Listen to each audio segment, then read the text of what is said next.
Right. Yep. Jeez. That's phenomenal. I don't have anything like weird. You can choose which screen you share and stuff. I don't care. Well, Might see like this. not as bad as So like yeah, those are huge lives.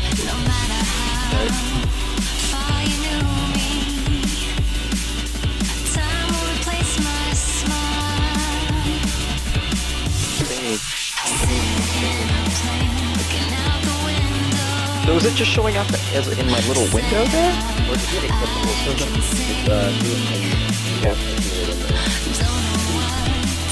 Right, it's done. Doesn't it do that?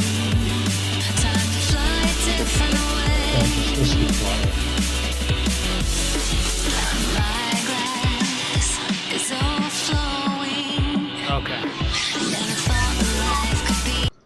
I always mess that up. I have to do the transition so much better with the music. It's so bad sometimes. Pisses me off, man. Guys, welcome to What's in the Box with me, Jerez, and of course my fellow Fancy Box dev team. Guys, welcome. Thank you for joining again.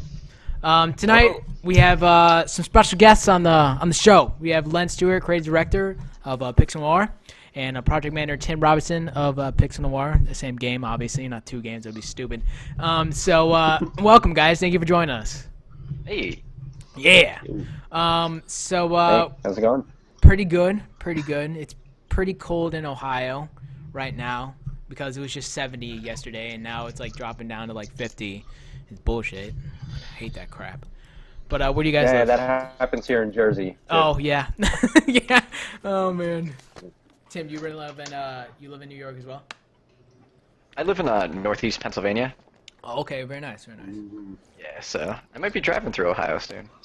Very nice. Stop on by. Stop on by, I sir. might. I saw that and I was like, ooh, maybe I'll come hang out. Yeah. You can have a burger with her. We just did a fancy box or like a dev team like get together and we just talked and ate some hot dogs and hamburgers. Some Couldn't hamburgers. buy me a plane ticket, man. I don't know why. I'm trying. We're gonna try to buy you a plane ticket. You too, Paul. We're gonna try. But yeah, we're just gonna ask you a couple questions about your game. Hopefully, there's some people on the stream, and we're just gonna have a good time. Obviously, there's 0 people. Oh nope, there's 5. It's probably us. it's okay though. So when I saw Pixel Noir, I was pretty excited because I am into film, and I'm like, I've never seen this before. I mean, I've seen some, but they never done the pixel art. I love pixel art. It's one of my favorite art styles of a game. I don't know why. It's probably because I was growing up in the 90s, and I just love that art style. I don't know. First off, how'd you guys get into game development? I know a lot of people that watch stream asked this question before, and Len, Tim, either one want to take it away? Len, you better the full story. Yeah, definitely. Me and Kanal really kind of, we kind of grew up as childhood friends, and who's the co-owner of the company.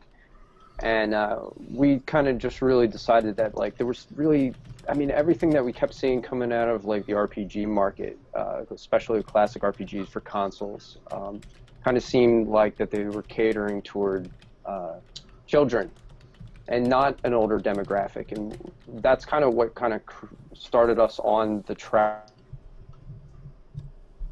to make Pixel Noir. Uh-huh.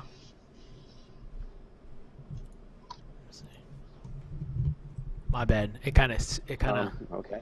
Dead silence. No, it's Or fine. Is it just lagging? on Yeah, it you? was just lagging for a second. It I'm is like, a little laggy. yeah, I'm like, you stopped, and I'm like, oh, okay, all right. But that's awesome. I Yeah. Yeah, it stopped. So yeah, Tim, do you want to go? What? Tim. Is it dripping out? No, it's cutting in and out for me a little bit. Dang it, Google Hangout. We're trying to do this. But yeah, how'd you get into game development? It cut out for Len there a little bit. Yeah, It I might heard, be I heard that organically cut out, and I rainbow. thought to myself, uh-oh. So I used to do a podcast for a website called SaveContinue.com. Well, formerly the Gaming Vault, and then we turned it into SaveContinue.com due to drama. Ooh. Yeah, mystical drama. But I ran that with a few friends, and one of them knew Kunal, and we decided to have him on the show the one day. And it kind of happened by, I did one of those things that you do when you meet somebody who does something you like. You're like, hey, you guys hiring at all? Kind of like jokingly. Yeah. And he's like, yeah, we will be. You know, get in touch with me. And I was like, oh wait, for real? Like, so I kind of collected myself and you know, started talking to them about ideas and what I could potentially do for them. And I had previously run an independent game store for, at that point, 5 years. I was a district manager. You know, just like the current generation stuff, retro games, the whole deal. And management has sort of become my thing. And game design and games have always been my passion. So we just kind of put it all together, and I joined up with the crew and started trying to focus down what we need to get done to get the game out. That's pretty awesome. Yeah. So you haven't been in game development too long for like with Pixel Noir, right? So how long has it been? Yeah, I've been with about a year. I've been with them for about a year. And Len, how about you, sir?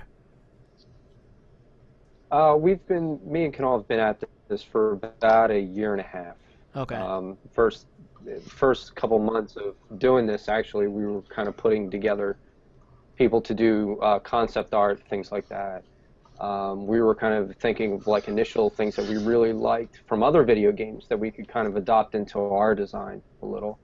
And then we kind of went from there. We went to GDC in 2013 and presented them with just really kind of, or not presented them, I mean presented like potential investors who we kind of lined up beforehand with like just commercialized material, more so like the art style and stuff that I've done with our pixel art or other pixel artist Shane Stevens, and that's kind of where we went with that. And then after GDC is when Tim came aboard and started really kind of, you know, helping us organize the project and everything.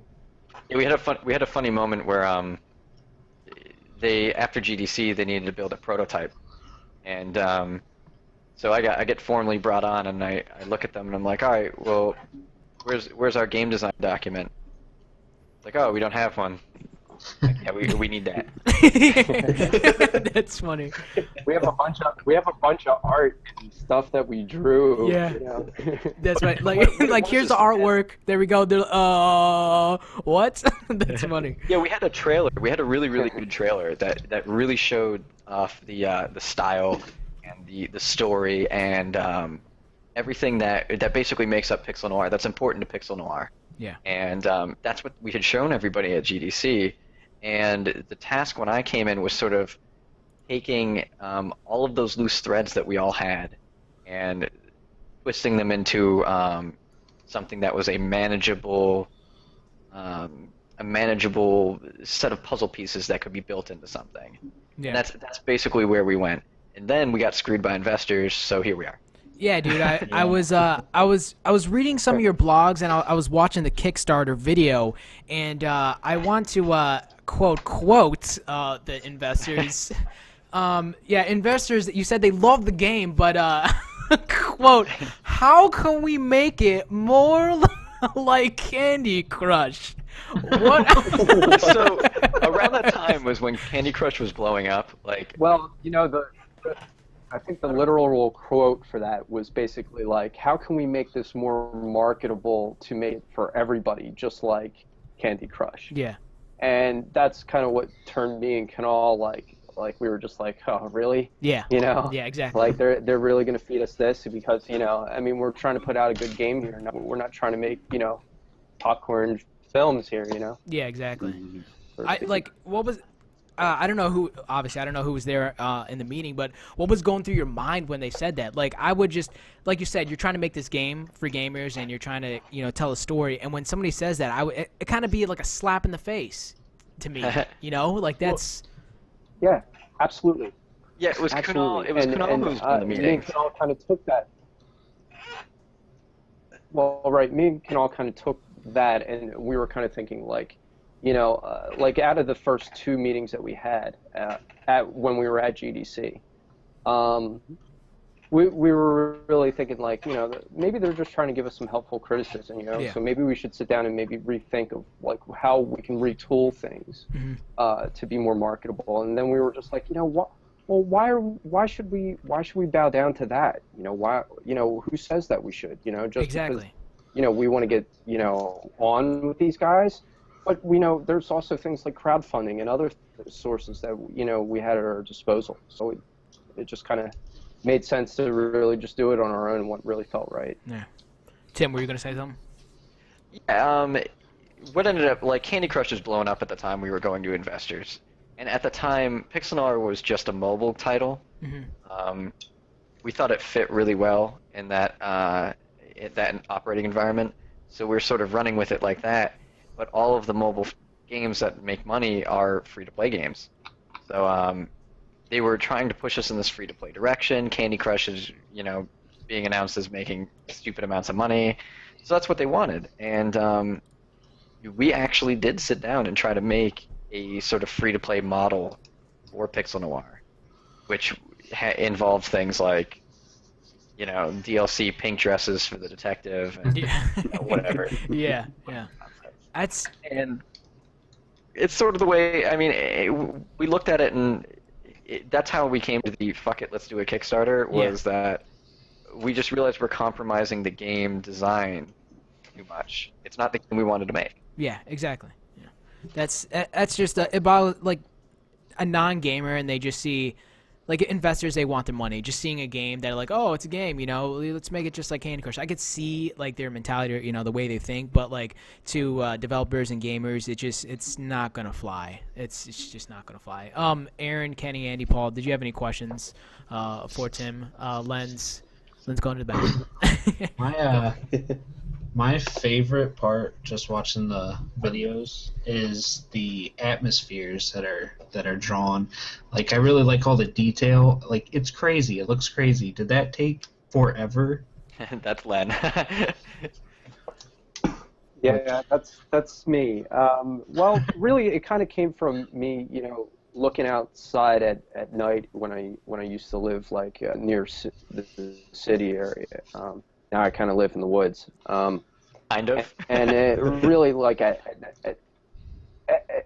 night, you know, like how you feel like things kind of glisten with like street lights and things like that. More like show of like real shadows and things like that. I thought it would be cool to show like more of like something like real, you know, something that you would see if you looked out like a, you know, a second-story building window, you know, right. Versus, you know, an actual noir something like you would see in like you know, the older Batman cartoon movies or something like that. I just need to point out that when Len says he kind of lives out in the woods, his driveway goes half a mile back into the woods after you've already hit the woods. Yeah. After you hit the wall. Oh, You've been in the woods for a very long time. That's funny. Yeah, that as soon as I saw the game, like I said, I'm a film nut. It automatically reminded me of that 1974 Chinatown with Jack Nicholson. Like it rhymed like I'm like that's the game. Yeah. I'm like mixed with like, you know, game stuff. I was just like I want this game. I want it now. Were you guys at PAX? Is that how you met us? No, dude. I just look around on Kickstarter. I look on Steam, Greenlight. I look everywhere for not Pixel Games, but indie games, and I just found you guys. I'm like, I got to get a hold of these guys. Dropped you an email, and here we are now. I can dig it. But yeah, I'm super jealous of you guys going to PAX, but that's another story. Andy, Paul, Kenny. Went, man. I know. Oh, man. I like the targeting mechanic of the gun. I thought that was pretty cool. Yeah, the time mechanic. Yeah. I think I'm always telling Aaron that I miss the traditional RPG. I wish someone would go back and revisit the RPG. You know, we've had a really funny amount of criticism about that too. Everybody who's a gamer and reads game news all the time is very familiar with the term vocal minority. We've had, you know, those comments on wherever our news story has popped up. We get people saying like, "Oh man, Pixels, why are you doing it? Like, I didn't buy a PlayStation 4 for this." And it's But like, it looks real? so good. Yeah, they don't I know, right? understand. They don't understand that. Oh, I want them to understand. Pixel It's so artwork is so detailed. beautiful. The shadowing of like the lights coming onto the street. I that's what I fell in love with. It makes me angry. It looks so good though. Yeah, you wouldn't have seen this on like a Super Nintendo or a PlayStation 1 Yeah, even. exactly. I mean maybe, but not to this level of detail. And that's part of the point of us making this, is that it is from sort of the perspective of what can we do now if we want to make a 16-bit game now. What are we capable of? We have better tech. Yeah. Why can't we make something a lot more in depth than we have in the past? And like I know you guys have mentioned Earthbound at least a few times in a few different places, so I could We hate totally that game. see I don't know that. what you're talking about. Yeah, I had a feeling you guys just hated it with a passion. Now, You're like, let's make this game because we hate Earthbound so much. We're just like, let's make this game because we just You know hate what it was? games. It was that, like, I grew up when Earthbound first came out, and I had a strategy guide, and it had like the scratch and sniff things in there and everything. And the best. like when I saw that thing come out, I mean, it really kind of charged me. I mean, it was better than any other game that I ever thought to grow up with, you know. It still is amazing. And it just blew my mind away, you know. More so, yeah, right, exactly. It still is amazing, and it just amazes me that it kind of influenced me that much to really kind of get into more of like a creative pixel art kind of groove, you know. Yeah, that's cool.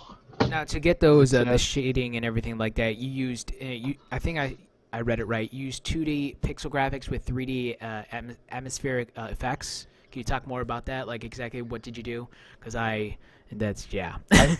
Well, yeah, absolutely. I actually made all of the environments that we have right now in Photoshop. So everything that you see right now is done in Photoshop. I've pretty much laid out those graphics, just kind of made make an isometric grid, and you place things along it, and you know, you basically make the assets as you need it. You can build a room or whatever. And I did all that within Photoshop. I even did the lighting, I did the shadowing, pretty much everything in Photoshop. But when we talk about the 3D aspect, we're really kind of going to graduate the two, since we are going to be using Unity, and that's kind of what we want to, you know, put on all the different systems too. So we're going to try to incorporate 3D shadow into these environments. Oh wow, that's really cool. Hopefully we can have a really good marriage of the two. Yeah. I know I keep on saying this, but I seriously am blown away by the artwork. Like I can't believe it's so beautiful. I'm telling you, like I love And pixel he's art. hitting on you now, dude. Yeah, dude. It's beautiful. You did an amazing job. Yeah, okay, I'm gonna stop there. Enough with that. What's you already told us the platforms. Or that I was reading on the platforms. It's gonna go for PC, Android, iOS, everything pretty much.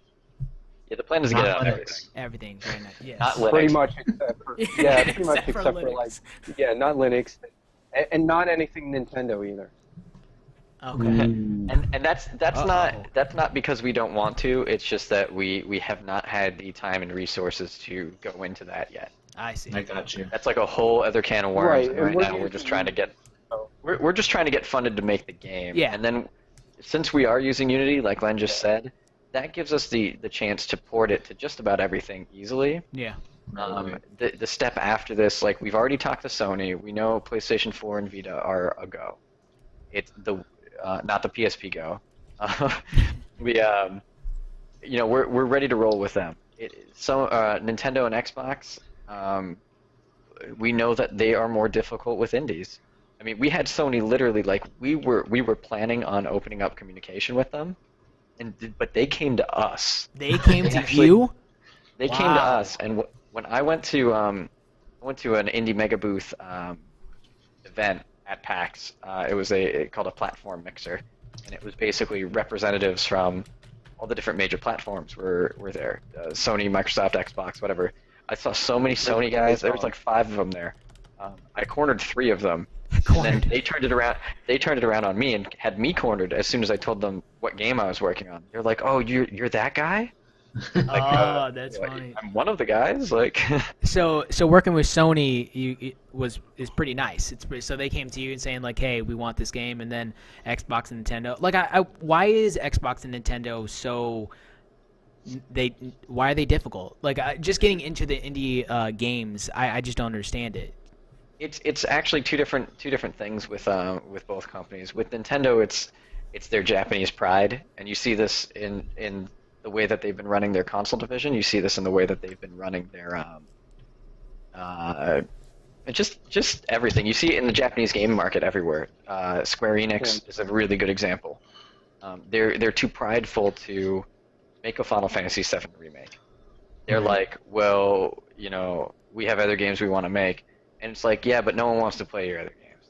Right. Yeah. Like, you've missed your prime time. And, So I'm a little surprised by that because I heard that all of them were jumping on indies like crazy. Like, something kind of funny is right when we started the company, like right after we started a Twitter, someone from Nintendo, I forget who, liked one of our posts, and it was pretty weird. Yeah, see, Nintendo, they just don't get it yet. They just don't have a clue of why. I just got a triple headshots in this game right now, too, guys. So. Yeah, all we see is black. While I'm explaining all this, That's fine. Nintendo just doesn't have the infrastructure for it either. Like, their online situation is still not settled, and you've been making consoles and been overlapped by the other newer companies, basically. But I mean, whatever. Microsoft has had problems because they've had a lot of turmoil happening within the company. They've had bosses change out. They've had ideology shifts. A lot of strange things have happened in the industry for them, and that's why the Xbox One is such a weird console right now, because they had ideas, they didn't stick with those ideas. Now they have a fractured platform, and they're trying to figure out where their market is now. I totally forgot that their CEO left, and then another one jumped in. When I was watching the stocks were going up, down, or actually they were going down, and then people were like, what's up with this? But now I see it. It just, like, when I look at the indie market and you see all these people making these indie games, I mean, you can see where it's going. I can see going indie in the future 100%. I mean, technology is moving up. We're getting all these things so we can make these amazing games. So I don't understand. Well, where honestly the games industry is going is, and I'm kind of surprised Microsoft didn't do this, because I was sure this was going to happen. Like, if you actually go back and listen to some of my horrible podcasts, you'll hear me get into a huge argument with somebody about it. Friggin', we're towards a platform system, like what Steam is doing with the Steam box. Yeah. Steam is a platform. They're offering a piece of hardware and saying, you can play this on our hardware for sure. Like, we're not gonna, we will guarantee that you can buy certain spec'd out systems that will give you certain amount of, like, if you buy a mid-range Steam box, you're going to get to play games at a mid-range level. Mm-hmm. And that's what Sony and Microsoft and Nintendo need to switch over to, is that Sony or PlayStation and Microsoft need to become platforms. Like, I should be able to buy a computer and have an Xbox like application. It's like Steam, but it has Xbox games on it. That'd be so awesome. Yeah, it would be amazing, because then you have people that are all about playing on their Xbox, and you have people all about playing on their PC. They're buying games for for one ubiquitous platform, and they can all play together. That way, all of a sudden now your system is producing games for every console. And it's not like Microsoft doesn't already have a foot in the PC market with Windows anyway. Exactly. So Yeah. they wouldn't be giving themselves any disadvantage. Yeah, Xbox One actually runs on a Windows kernel. There's Windows 8 is built into its pipeline already. It wouldn't be difficult for them to do this. It's shocking that they haven't done it actually. But I mean, it's going to happen at some point, whether we want it to or not. Yeah. I mean, Steam is proving that. I mean, we're going to see Steam kind of become that thing that everybody has, and then other people are choosing consoles while everybody has Steam. Yeah. So Valve is laughing all the way to the bank, while everybody else is going, "What do we do?" Yeah, right. Keep talking to him, and I just keep thinking in my head, yes. Yeah, I mean, with the indie thing too, like with what we're doing, that's the other half of the future is where you, as a developer, or you as two guys in your basement, you can make a game and then you can publish it on that service, similar to how Greenlight is. Yeah. And then say, hey, if you guys want this game, you can buy this game. Vote for it, and then it goes on the store, and then you can buy it. It's a really, really good system, and it's where we're going. I mean, bottom line. Isn't Sony kind of leaning towards that with that new store kind of thing they're working on? PlayStation Now? Yeah, where they're aren't they opening up more, like not completely like Steam is, but more towards smaller developers and stuff? They're sort of they're doing like the indie services, and their other big push right now is they're trying to set up a streaming service, streaming platform, where you can have like PlayStation on your TV, and then what it's doing is it's basically like that OnLive system, Right. where it renders the game on a server farm and sends you the video feed. Yeah. So with the platform talk and all, what you guys are gonna have it. Oh, what's the story of Pixel Noir? I was reading it, and it was really interesting with the detective. I saw the video where he sees like these creatures, and he's like, no, get a hold of yourself, focus. I'm really intrigued with the story by that, because you see, the monsters, and then it goes back to humans. So really, is it like which world is real? You know what I mean? So I really, really like that. But yeah, what's the story? Actually, Len, before I have you answer that too, I want you, sir, to tell me what you think the story of Pixel Noir is. I don't think we've ever had anybody actually try and interpret it and tell us. Okay, so I was watching it, and he was in the hospital, and he killed people in the hospital, and then you see these aliens. I think there's like a conspiracy going on with the government or something in town, and they're actually like these like monsters that they're like creating, and they drugged him to see normal people, but now it's wearing off or something's happening with like his brain, and now he's trying to figure it out or something. You got some like They Live stuff in there. That's pretty interesting. But yeah, Len, go on then.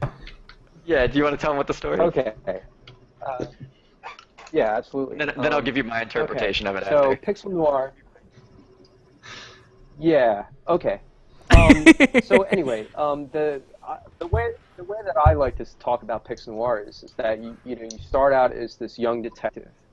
Actually, you just made detective, and he goes out on one of his first of many cases as a detective with his new partner, this Detective Cole, this woman who's like, he's like doesn't have time to babysit rookies or anything like that, and they go to the hospital. That's like a rundown hospital, and because they figure out that there's like some kind of weird stuff going on there, so they go and buy and check it out, and to make a long story short, they end up blowing up the hospital and like a couple of the square blocks around it. And when they wake up, when the detective wakes up, he's handcuffed to a gurney, and he doesn't understand like why, like what happened, and he goes to prison for like 10 years, and he comes out, and in prison he realizes like he has this special sensory ability to like be able to see people's intentions. Kind of like I kind of like to describe it like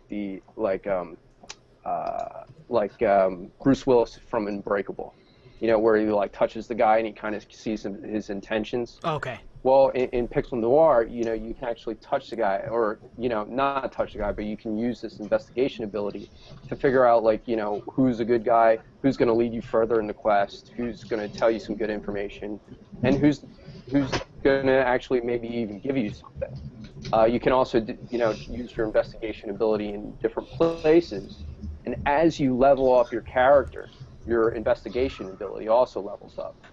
So anyway, I'll just continue with the story then. The story really then, you know, he ends up out of the prison, and he starts up a detective firm. Then one night he's approached by this one case that leads him down the path to finding out what actually happened to him in that hospital 10 years ago. Boom. That's it. That is really interesting. So totally wrong. Disregard what I said. I want to hear. Tim's Tim's interpretation. Yeah. You know, yeah, Len pretty much covered it. It's funny though, because something we've noticed we kind of do is we never tell the story the same way twice. That's funny. Which is not on purpose. Yeah. It's just we have so many Different personalities, different ways we'll do it. Yeah. We have so many different plot threads, like the detective and his partner, and the monsters. They're not aliens; they're monsters. And like we have so many different plot threads for the story right now. And the only person who actually knows all of it is the writer. So we have our bare bones plot that we tell everybody to get them kind of hooked on the premise and whatnot. But we actually do not have like the entire like a concrete thing worked out. Yeah. So and that's part of the fun of making Pixel Noir is that we have so many ideas ready to come out for this game for people to check out and for people to experience that the game is going to be, and the story for the game is going to be awesome. I'm so excited. It's going to take people in so many awesome directions, and like whatever you're thinking, there's probably going to be an even crazier twist on it, you know? Yeah. That's awesome. That's so sick. I can't. I want the Kickstarter to go through because I bought the Kickstarter. I bought the $15 one, and I'm like, I want my game. Right, you did. I want my game. So I have a couple questions. Len said that it was going to be in Unity. Is there actually any working prototype yet? That's not in Unity or is in Unity? Yeah, we built everything in Unity. Oh, okay. So. Yep. That is actual gameplay. Yeah, if you were at PAX, you'd know this. Yeah, I totally was not at PAX. Yeah, What he said. Yeah, we have a definitely pre-alpha. So, yeah. No, that's cool. It's just when you said lagging, we're going to put it in Unity, I was kind of like, maybe nothing's perfect yet. The graphics that he was talking about. So we have a playable build and everything. That's pre-alpha, Okay. So it's not. I got you. Alpha yet. And one of the things we're working on that is not in game yet is those lighting effects. I understand. We've done like 2 or 3 tests of lighting effects, and they're looking pretty good. We just need to figure out exactly how to make it look like what our game is going to be. Okay, I got you. So we won't use them until we're satisfied. That's cool. Hey, I totally understand that. That's kind of what I was talking about. Yeah, it's kind of what I was talking about when we were talking about the 3D versus using the 2D graphics in the 3D realm. Like, I mean, I'm making the stuff in Photoshop, right? But, I mean, I'm also giving it to our programmer and our 3D environmental artist to put it in Unity to make a 3D environment out of it. So it actually we're just really is trying 3D. to tailor that. So it's, we're trying. There is 3D. We're trying different things. It's only, but it's only really going to apply like to lighting. That's kind of what we're thinking, just to kind of create those, those dynamic shadows and those, dramatic effects that we want. That's awesome. Yeah, like for instance, one of the things that I suggested we do in my very limited coding knowledge is we take, you'll have this, the detective's office, let's say. And what you're going to do in that office is, as the coder, you will set where the sprite of the desk is, you actually make a 3D object of the desk, but the computer, the rendering engine will actually think it's invisible. It won't actually render it on the screen for anybody. However, it will still allow light to pass through it. It's one of the ideas we were working with, so that it will still cast a shadow when it hits the object that is not rendering for the player to see. That's one way we're working with trying to make it so that we have 3D dynamic moving shadows on top of sprites that don't look shitty. Wow. Yeah, that's really cool. If that doesn't work, we're probably just going to have a 3D world and then 2D sprites, so it'll be like Paper Mario. Yeah, Like, that's so Ragnarok cool. Online. Now, the maps are we going to be able to go like to different towns and cities, or is there just like one city that you walk around freely, or like going to subways, or like going to like I know, let's say downtown New York or like uptown or whatever? Yeah, there's going to be different sections of town. The thing is that you're going to start out in this one section of town, and you won't be able to go to other sections. And then as you complete other, cases and more of the main quest, you'll be able to go to like uptown, and you'll be able to go to like Vance Royale's Casino Island that we were planning to put in here eventually. I like that. Like all kinds of stuff, So yeah. I really like that. I think Kenny touched on it a little bit ago, and I was reading up on this. I really like the timed hit mechanic. This was sick, and I was reading some other ones. But if you want to tell everybody else, what other abilities are going to be in the game? Well, we were thinking of doing other time hit mechanics like with swipes and like taps and things like that. But obviously for I'm always thinking of this as a iOS kind of thing, but I know that we're making it for more things, so I kind of gotta like train myself to say you hit the button when you hit this or whatever. But I'm always like, okay, you hit swipe, and then you triple tap and you make it, make an ability happen or something like that. Triple twap, pop, and Button. The X button. You should make one where you like take your fist and you punch it. Kind of like that. That's awesome. That's awesome. Just shoot it. Just shoot it. Light guns. But like there would be like different abilities that kind of go along with that, like where you might do a swipe, or you might do like a triple tap on the X and do an O or something like that, and that would actually give us kind of more of like a time hit mechanic to give you more of a critical hit. Now you don't have to do the critical hits or anything like that.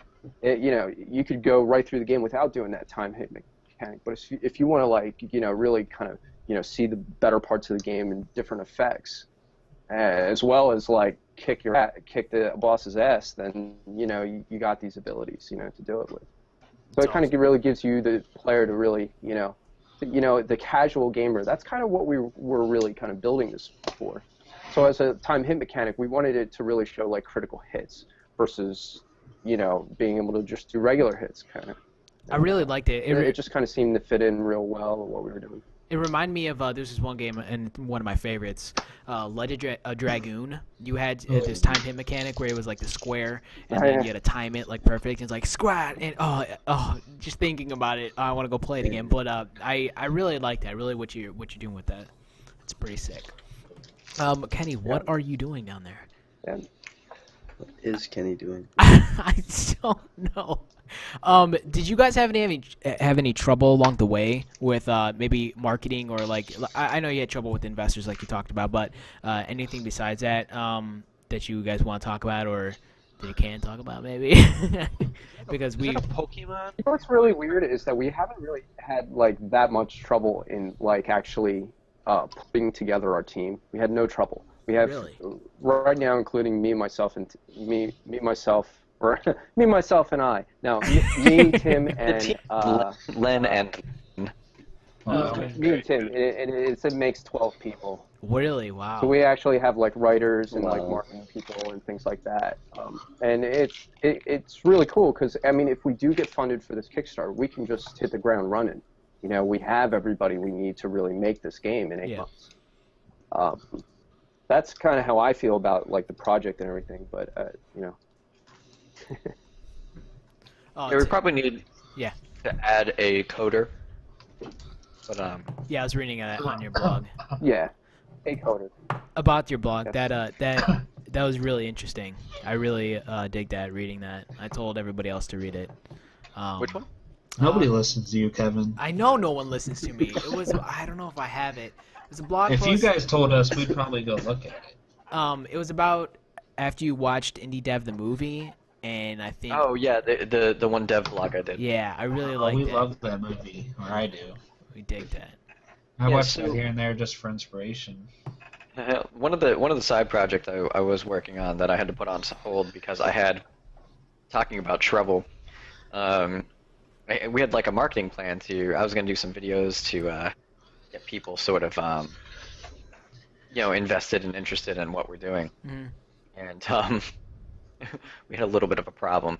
My now I have a little bit of a film background.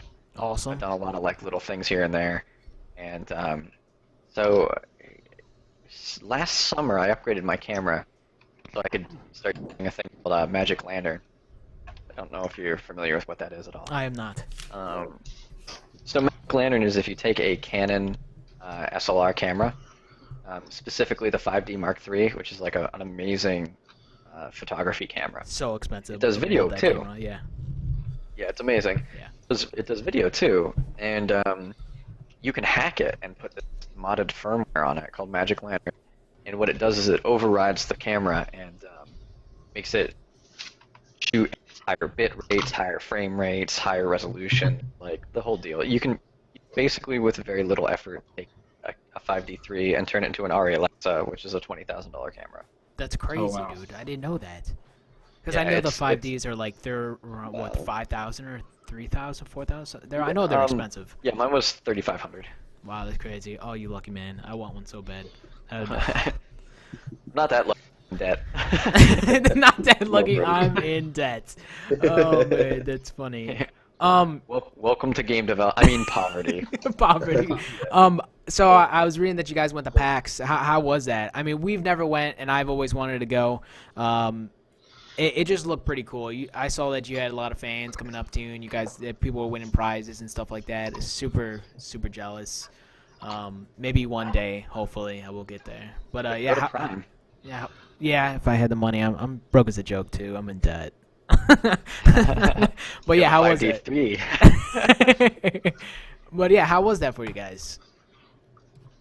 Let's see. Tiring. It was tiring. This was first. No, it was Len and Kunal's first PAX.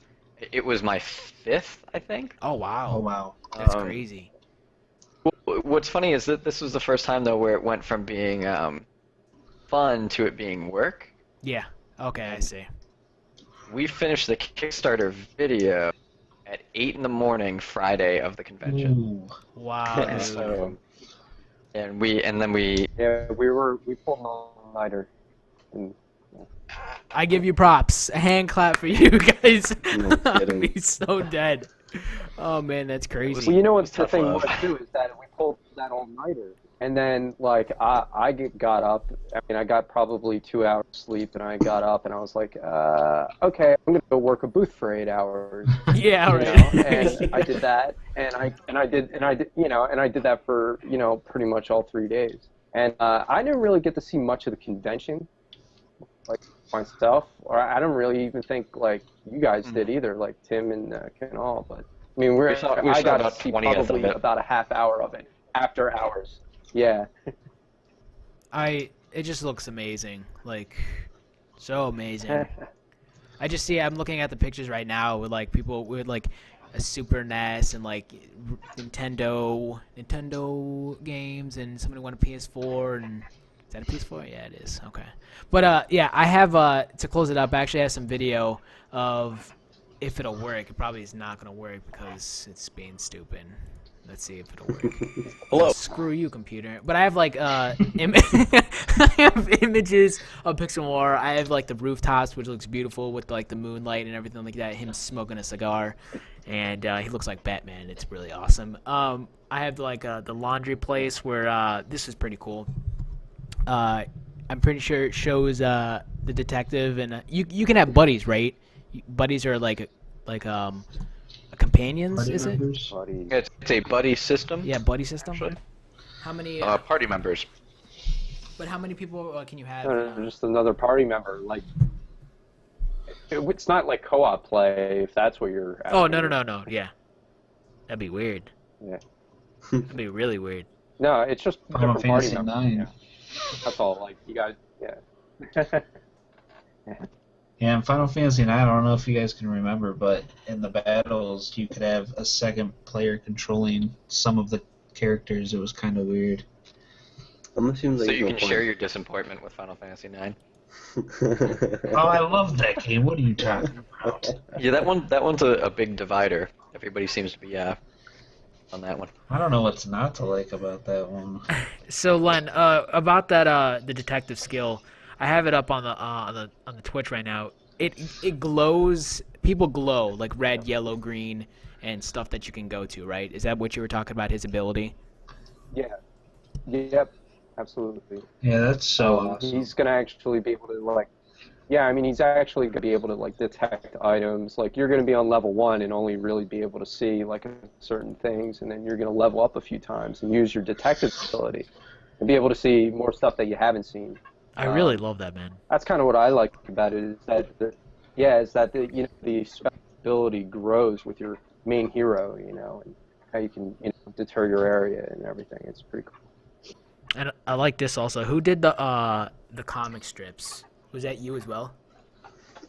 The comic strips. No. That was actually our concept artist, Maximo Vitali. He's a comic book artist. He's really awesome. And It looks really he's done good, actually dude. like a lot of stuff for us. So like, yeah. That's really sick. I really like this. This game's gonna be amazing. I'm so Yeah, I excited love to play that. this. I love that black and white style. That's so sick. I'm laughing right now because I'm looking and one of the characters looks like a modern Mario. I don't know if you guys noticed that. He's got like the hat. So he's got like a white hat. Might be, yeah. Where I can't. Oh, I see. I see him. It's me, Mario. Oh man. Or the trucker, maybe? I think it's the trucker. Yeah, I think so. He's got like a white hat with looks like an M on it, and he's got a red shirt on. I was like, oh, that's totally Mario. Is that an Easter bunny? That's an Easter bunny, isn't it? Easter bunny. Easter egg. Easter egg. I got Easter on my mind. Oh man. Oh, what am I doing? Man, I wanted to show that video, but it's not. Oh, hold on. Is it working now? And welcome to Pixel Noir. Yeah. Chris I Carpenter, got it. social media Yes. director for swdtechgames. This is, Pixel Noir is our first the game in pre-alpha development as a gameplay studio. clip. As you'll see from this clip, really it's like a retro-style detective story modeled after some of our favorite childhood so you're RPGs, showing off. like Earthbound and Chrono Trigger. We hope you'll enjoy this first look at Yeah, some of Kevin, the in-game action, next time and I'll be figure out back a way after so the we all clip to can tell see you a what little you're more. showing because the delay on Twitch is not Yeah, it's working. brutal. Yeah, I'll have to put it down next time. Like which ones I'm going to Screen show. share it. Just saying. Yeah, that should work. So you can screen share while your camera's on the Twitch. Or screen share your capture program. Yeah.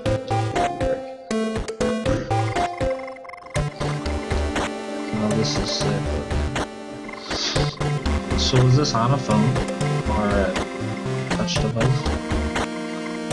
Yeah, actually, we had 3 devices that packed with the iPad. It's real big for people, but you can actually play it on iPhones and iPads right now, like for pre-alpha. And PC. We have PC as well. Oh, that's cool. It's so sweet. I love the music. Kenny was trying to find a demo, a playable demo. I Is wanna that play it, something like, now. else? We're gonna have we're actually tonight we're getting on a call with our coder, and we're gonna be discussing the next build, which is gonna be sort of our media build for media outlets. So Ooh. I'm Be- definitely streaming it. Can we see that? yeah, I thought you're the first guy to pull us on. So yeah, hook a brother up. Cool. You already hooked me up, man. I love this dude, so much. We're talking about that dev blog. The reason why I went into the camera thing was that dev blog I did was gonna turn to a video blogs for Sword Tech. Uh-huh. And that magic lantern thing I was having, along with some massive hardware failures. I had, what did I have? 2 memory cards go, a video card, a hard drive, and and I lost 2 car tires trying to film. It was a nightmare. Oh my god, dude. Yeah, we're about to get back to doing that, hopefully this week or next week. You'll start seeing more video stuff. Ben's working on a cool video too. We're gonna do like a time lapse of him building an area. Oh my gosh, that is sick. Yeah, I know people are gonna love that. So. This one scene in like I think it's in a building or industrial building. The music reminds me of like Final Fantasy, and I love it. It's so great. I love the music in this. Well, yeah, I mean, I really tried to make it kind of look like a really dark, building that you go into there. It's like it's what we call the cannery, and it's just like this abandoned, can place. They used to can stuff there. And you fight your first like kind of real big battle in there, kind of, in the pre-alpha that we built. Not an arcade. Not in the back of an arcade. No, not the back of an arcade. Not Frank from, you're not going to fight Frank back there. It's two haters bound. Alright. Actually, I love Earthbound, man. I know. Oh man, I'm excited for this game. I hope you guys make your Kickstarter goal. I really hope you guys do. Oh man, I want to play this game now. And yeah, hit us up if you guys got the demo, because I would love to stream and play this, because this is, again, Len, I love you and your artwork. I think that's all the time. It's 10:55, so we're just going to close down here. Thank you guys for joining us. Wow, we would have like 9 people or 10 people now. That's great. And nobody asked questions. No problem. It's okay. This is our first time, kind of, 4th time, but we'll get better with it. But Tim, Len. First time not having a first-person parkour type game. Yeah, I know, right? The other ones we did parkour. But we really appreciate you. Rift. We really appreciate you joining, man. We just try to like email people and everything like that. Really helps out. But thank you for joining, guys. Kenny, Aaron. I don't know what Kenny's doing. Oh God, Andy. He's playing something. Okay, we'll try to get this up. We'll try to get this up for as a podcast. It's our game. All right, thank you guys. Take it easy. Take care, guys.